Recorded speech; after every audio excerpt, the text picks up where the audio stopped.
Bonsoir à tous et bienvenue dans ce journal en ce vendredi soir, un journal présenté par Laure Girard. Bonsoir Laure. Bonsoir Aurélien et bonsoir à tous. Au sommaire de cette édition, les pompiers de la Sarthe sont prêts à en découdre. Oui, c'est ce que nous verrons avec notre invité, le commandant Benoît Guérin, référent feu de forêt au SDIS de la Sarthe. Alors qu'un incendie s'est déclaré ce vendredi après-midi dans un champ de Moncé-en-Belin ou encore jeudi dans une exploitation agricole d'Aigné. Et puis dans le reste de l'actualité, le plongeoir Cité du Cirque obtient son label national. Et puis le port du Mans se prépare à faire la fête ce week-end. Et puis vous le disiez il y a quelques instants, un champ a brûlé ce vendredi du côté de Moncé-en-Belin. 4 hectares de culture sont partis en fumée. L'incendie s'est déclaré vers 14h30. La circulation a momentanément été barrée, route de Mulsanne à hauteur de la commune. Vous voyez les images de Florian-Vosniac.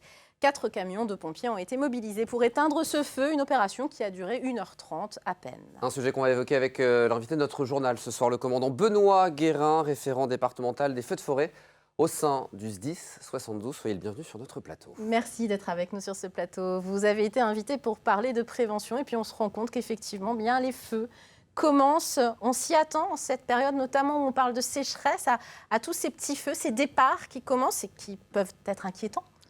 Clairement, c'est le début de la saison feux de forêt et d'espaces naturels. On a une sécheresse qui est installée avec un déficit pluviométrique depuis 18 mois maintenant. Et on sait très bien que si cette sécheresse perdure, on aura une activité significative dans le domaine des feux de forêt et des espaces naturels. Alors ce jeudi soir, la campagne officielle Prévention Feux de forêt 2023 a été lancée en forêt de Bercé. Très concrètement, nous sommes l'un des premiers départements de l'Ouest à tester ce qu'on appelle les zones d'appui à la lutte. C'est quoi ces zones d'appui à la lutte, commandant Guérin ? Les zones d'appui à la lutte, ce sont des espaces à l'intérieur des massifs forestiers qui favorisent l'action des sapeurs-pompiers. On a une piste sur laquelle on peut positionner nos moyens, qui est débroussaillée de part et d'autre sur une largeur suffisante. Ça permet, lorsqu'on a un feu significatif, de tenter une manœuvre pour éteindre l'incendie qui arrive sur les moyens de secours. C'est concrètement un endroit où on déboise un petit peu pour éviter que les feux ne se répandent et pour permettre finalement l'action des pompiers. C'est tout à fait ça. Ouais. On a une zone favorable pour arrêter l'incendie et s'offrir le maximum de chances de réussir la manœuvre. Et vous mettez ça en place suite au feu de 2014 en forêt de Bercé. Vous êtes rendu compte justement, malheureusement, par l'expérience que c'était quelque chose d'utile. Suite au feu de 2014, ouais. Effectivement, au moment de repeupler la zone, il a été proposé de mettre en place ces zones d'appui à la lutte. Ce qu'on diffuse aujourd'hui auprès de l'ensemble des propriétaires forestiers, ouais. C'est partout où on peut en implanter, oui. Il faut le faire. Oui, parce qu'on a beaucoup de propriétaires forestiers privés, bien évidemment, dans la Sarthe. Bercé, c'est particulier. Mais c'est vrai que ce sont des dispositifs importants et que tout le monde se concerte, notamment avec l'ONF, pour mettre ce genre de choses en place. Alors, tout le monde, finalement, est acteur et peut être acteur de cette prévention. C'est pourquoi vous lancez également le dispositif Sentinelle de la forêt. C'est quoi? C'est une protection citoyenne, non? C'est ça? Le dispositif des sentinelles, c'est une duplication du dispositif des voisins vigilants de participation citoyenne qui vise à prévenir les cambriolages. On a dupliqué ce dispositif pour l'adapter aux feux de forêt. Le but, c'est que chaque Sartoise, chaque Sartois prenne bien en compte qu'il est acteur de sa propre sécurité. On a des règles d'apport du feu dans les massifs, enfin de non-apport du feu plutôt dans les massifs. On a un arrêté préfectoral qui interdit de fumer en forêt, qui interdit d'allumer des barbecues à proximité de la forêt. Les feux festifs, les feux d'artifice, les lancers de lanternes thaïlandaises lors des mariages, tout ça est proscrit par l'arrêté préfectoral. C'est interdit, il faut le redire. Et puis on débroussaille autour de chez soi, même quand c'est une maison de campagne et qu'on n'y va pas souvent, il faut le faire. Les propriétaires d'habitation doivent débroussailler dans un rayon de 50 mètres autour de leur habitation, y compris sur les fonds voisins, c'est-à-dire sur le terrain d'un propriétaire forestier. Et tout ça, ça permet d'éviter, j'en parlais au début de cet entretien, ces départs de feu. Vous m'avez donné un chiffre hors antenne, le nombre de départs de feu, on ne s'imagine pas, mais il y en a finalement beaucoup. Et heureusement qu'ils ne sont pas tous dramatiques. Pour le département de la Sarthe, depuis 2010, c'est 1000 départs de feux de forêt et 3700 feux d'espaces naturels, donc qui regroupent les feux de culture, les feux d'herbes sèches, les feux de broussailles. Donc on ne se rend pas compte effectivement du nombre de feux auxquels nous sommes confrontés. Il faut rappeler également que 9 feux sur 10 sont d'origine humaine. On a certes de la malveillance, mais c'est bien souvent de l'imprudence. Et encore une fois, le débroussaillement, ça permet d'éviter qu'un feu qui naît à proximité d'une habitation se propage à la forêt. Quand on a un feu dans une forêt qui prend de l'importance, ça permet aussi d'éviter que ce feu de forêt se propage à une habitation. Et on pense par exemple au feu de l'été dernier à Mulsanne, du côté de Brett-les-Pins. On en voit encore les stigmates. On a vu les images à l'antenne il y a quelques instants. Vous avez de plus en plus de dispositifs. Vous en testez des cartographies numériques embarquées, les fameuses caméras point haut qui vous permettent en temps et en heure de repérer les anomalies sur le territoire. Tout ça, ce sont des outils vraiment qui font leur preuve aujourd'hui.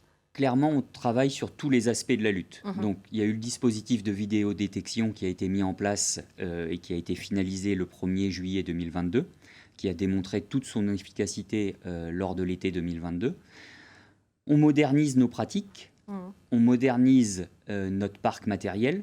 Un effort important est consenti. Rien que pour le domaine des feux de forêt, c'est 2 millions d'euros d'investissement en matériel de lutte. Et puis, on forme aussi l'ensemble de nos personnels. On a fait de gros efforts sur la formation. Maintenant, le message que l'on porte, c'est que les sapeurs-pompiers ne s'en sortiront pas seuls face aux feux qui nous attendent. Donc, clairement, il faut travailler sur la prévention au niveau du citoyen et aussi la sensibilisation des propriétaires forestiers pour aménager une forêt plus résiliente. Les feux qui nous attendent, clairement, en l'état, et on parle beaucoup du réchauffement climatique, et le ministre de l'Agriculture, Christophe Béchu, en parle également, non, de la transition écologique, je vais y arriver, Christophe Béchu en parle également régulièrement. On s'attend à ce qu'il y ait de plus en plus de ces feux de forêt, et vous êtes vraiment dans les starting blocks, comme on le disait au début de cet entretien. Il ne faut pas faire de catastrophisme. Bien sûr. Mais clairement, les feux qui nous attendent sont générés par le dérèglement climatique. Et on sait très bien que les saisons qui nous attendent seront significatives, plus que ce que l'on a connu il y a 10 ans, 20 ans. Donc soyons tous acteurs de notre protection, tout simplement, et protégeons tous notre forêt en adoptant les bons gestes dont vous avez parlé. Et pour aller plus loin, il y a tout simplement les réseaux sociaux, les pompiers de la Sarthe, le SDIS 72 communique régulièrement sur ces bons gestes, et également la préfecture de la Sarthe et également le département de la Sarthe, puisque c'est un tout. Vous travaillez vraiment en synergie. Merci d'être venu nous parler de cette obligation de prévention sur ce plateau. Merci. Alors, on va parler à présent de Le Mans Métropole qui investit dans l'université. Oui, et le président de l'université, Pascal Leroux, et le président de Le Mans Métropole, Stéphane Le Foll, ont signé une nouvelle convention de 3 ans. Le but, investir dans la recherche et l'innovation. La subvention est votée à 2 700 000 euros, donc sur 3 ans. Et 12 millions d'euros s'y ajoutent pour financer les grands équipements scientifiques et l'immobilier, notamment pour le 2e campus qui verra le jour à l'horizon 2026-2027. Un soutien important pour le président de l'université que l'on écoute au micro de Colin Ancel.